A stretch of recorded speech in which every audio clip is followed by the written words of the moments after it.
Here's how to make pickled tomatoes with no water. The first thing we're going to do is we're going to get a chopping board and clean it with a half slice of lemon. This is just to get rid of any bacteria that is lying on the chopping board right now. Once that's done, you're just going to get your tomatoes and chop them up.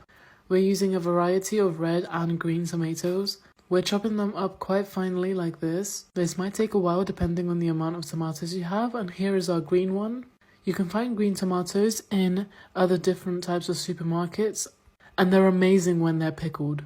Now you're going to get a handful of salt. You've got to be quite generous with the salt and add it on top of the tomatoes. With your hands, massage the salt into the tomatoes to make sure that all tomatoes have a bit of salt on them.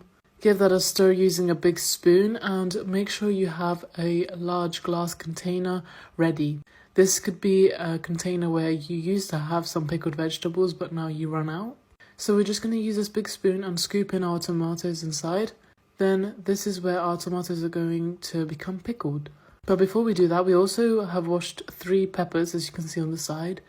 And these chili peppers are going to add some extra flavour to the tomatoes. So we're just going to try to squeeze some in on the side. You don't have to put these in, but they are quite good to put in your pickled tomatoes.